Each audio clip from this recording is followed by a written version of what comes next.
Здраво, ова е 208-то издание на Видеологија со Златко Ѓелески, дигитален краток осврт за актуелни филмски остварувања, односно спонтана критичка анализа која е збир на први впечатоци, илустрирани со подвижни слики. На денешниот репертоар е Мес на Фран Кранц, во кој станува збор за средба на четворица родители во црковна просторија, глумени од Джейсон Ајзекс, Марта Плимптон, Ен Дауд и Рид Берни, кои ги снесуваат последиците на несреќата која што се случува во училиштето, во која биле вклучени нивните деца. Средбата се одвива 6 месеци по училишниот масакар. Несомнено дека ова е камерен филм, кај што актерскиот перформанс е ставен во преден план и тие се носителите на драматуршките чинители со кои режисерот и сценарист постепено го дозира гледачот со информациите за случувањето, кои потребно е да ги земе предвид во дадениот простор и време, во кои се наоѓаат ликовите, односно како што гледачот се запознава со нив, така и тие конечно да може да стапат во директен контакт еден со друг, да си ги отворат душите и да си ги споделат теговите кои ги натежнуваат. Врсничкото насилство, кое што доведува до носење огнено оружје на училиште и извршување на масакр, било предложка на бројни филмски остварувања, но јас сум генерација која израсна со Bowling for Columbine на Майкл Мур, кај што Columbine е назив кој што до ден денес создава горчина во моето грло, затоа што тогашни мои врсници го имаа изведено тој подол и немил чин. Меѓутоа, дали е Zero Days, Elephant We Need to Talk About Kevin или па поновиот Нитрам, секое филмско дело на различен начин пристапува на оваа проблематика со своите постулати, а Кранц успеал да избере автентичен пристап, кај што фрла светло на последиците кои ги предизвикува нанесеното злосторство, од кое страдаат сите родители на инволвираните.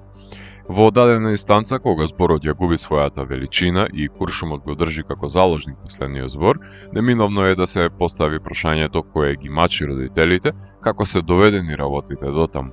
На тоа рамниште започнува безцелната игра на покажување на прстот на секаде. Најлесна мета од секогаш биле насилните видеоигри и рок-н-рол културата, нишки на обвинувања кои немаат никаква допирна точка со извориштето на проблемот. Децата кои извршуваат масакри, најчесто и самите се жртви на насилство, само што тие ја потиснуваат и складираат омаловаженоста, не ги споделуваат лузните со родителите и кога чашата ќе биде преполна, тогаш се освестуваат родителите за постоењето на проблематиката. Професорите не реагираат на врсничкото насилство и да се директни сведоци на истото, посебно ако се инволвирани насилници од имотни семејства, а пријателите одлучуваат со својот молк да придонесат на одобрување на овој пулинг и се создава совршената темпирана бомба од самотен и несватен ученик кој има намера да се одмазди на светот затоа што надмината е границата на толеранција на физичка и емоционална тортура. Родителите на жртвите во Мас повеќе се загрижени дали убиецот покажувал социопатски тенденции и малтретирал животни, односно дали неговите родители биле свесни за тие емпириски сознанија кои би ја индицирале неговата злоба, отколку да се погледнат во огледало и обвинат себе си за тоа што нивното игнорирање ги има доведено до неповрат. Локацијата на која се пресретнуваат родителите, неутралниот простор, е соодветно место за барање на покаяние во посредништво помеѓу родителите на убиецот и родителите на жртвата, а наоколу има декорација која е постојан потсетник на убиствата, како што е панделката или срцата. Споделување на фотографии за починатите е првиот чекор за воспоставување на релација помеѓу родителите, да се евоцира некоја реконструкција на отсутните ликови, за гледачот да може да се запознае со тоа какви животи, копнежи и сни се прерано скратени, па оправдлива е огорченоста, која се обидуваат родителите да ја воздржат од неапологетско излевање, иако најлесно е да се обвини другиот отколку себе си. Родителите на убиецот не може да го поврзат приказот за синот кој го имаат како мало дете со тој на убиецот, но никој не е подготвен да зборува за преживеаниот булинг, кој е директно поврзан со осаменоста на убиецот, но полесно е да се бара од неговите родители да се каат зошто порано не реагирале отколку да се соочат со вистината. 11 деца умираат, а не 10.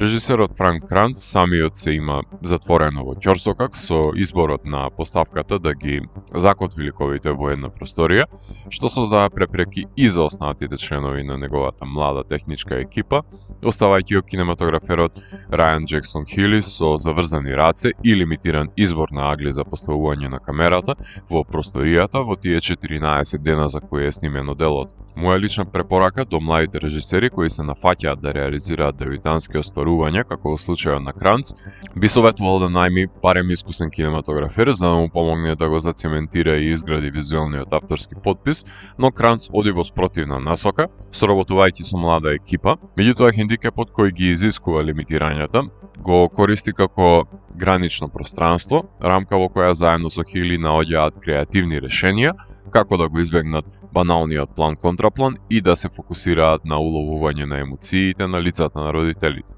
Фиксираната камера е соодветен избор на методологијата на снимање, а како се интензивираат исповедите, така се намалуваат маргините на аспектот на снимање,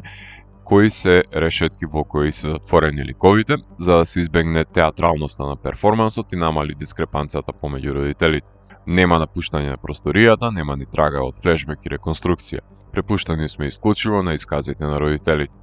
Тоа значи дека и монтажерот Јанг Хуо Ху ќе има рудиментарен избор на кадри за создавање на нанес на действието, која е во тесна корелација со дозирањето на информациите за ликовите, што му дозволува да креира возбудлив ритам, со императив своевремено да го задржи вниманието на гледачот, кој е заглавен во клаустрофобичната просторија заедно со ликовите.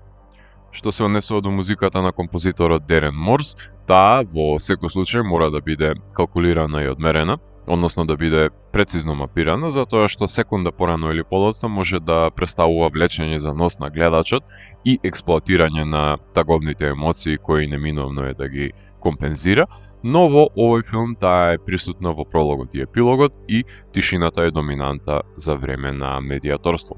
Хорот доаѓа во вистински миг во преден план и се амалгамира со тензичното действие како своја видна катарза.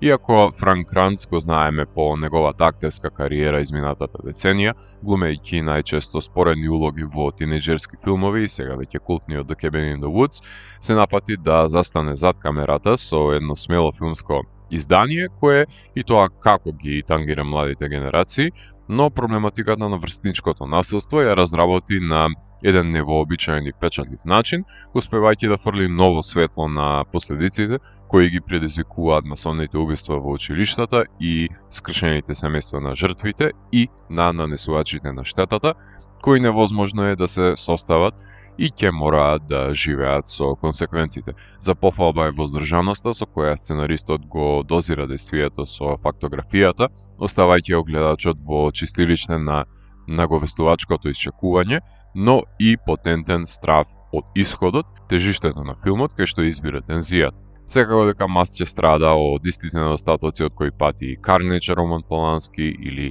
сите итерации на филмот во кој возрастните ги оставаа мобилните телефони на маса, односно сите останати клаустрофобични филмови снимени на една локација со грст актери и актерки, кај што многу е тешко константно да се вбризгува действието со нови начала, кои не само што ќе дадат нова насока на движењето на случувањата на фиксираните ликови, туку и активно ќе го држат ангажиран гледачот во спрега на неповолната ситуација во која се затекнати. Тоа значи дека морам да констатирам дека голем број на гледачи кои нема да ја воспостават таа поврзаност, ќе бидат разочарани од филмот и неосновано ќе го етикетираат како досаден, ознака која за мене нема никакво значење. Филмот ја имаше својата премиера на минатогодишното издание на Санденс и беше прикажан на бројни филмски фестивали потоа во Сан Себастијан, Цирих, Вудсток, Бусан, BFI, Стокхолм, закитувајќи се со 30 на награди, голем дел од публиката, што сведочи дека филмот ја воспоставува корелацијата со рецепцијата на аудиториумот, вклучувајќи и Роберт Алтман наградата за ансамбл на Independent Spirit пред да биде дистрибуирано од Бликер Стрит. Филмот треба да се восприеми дека е дело од независната американска продукција по сите параметри и како такво контемплативно, медитативно дело треба да се вреднува. Интимистичка творба која што сведочи за потребата од опростување на себе си и на другите по настанатото врсничко насилство, за да може родителите да проложат понатаму со животот, наместо постојано да се измачуваат со отворените душевни рани. Делумно исповед, делумно потрага по опростување. Ако морам да го евалуирам, тогаш МЕС од мене има 4 од 5. Доколку ви се допадна 208-то издание на дигиталната архива Видеологија, лајкувајте го видеото, споделете го и следете го каналот. Последете и по останатите рецензии на виртуелната полица. Ви благодарам за вниманието. Поздрав!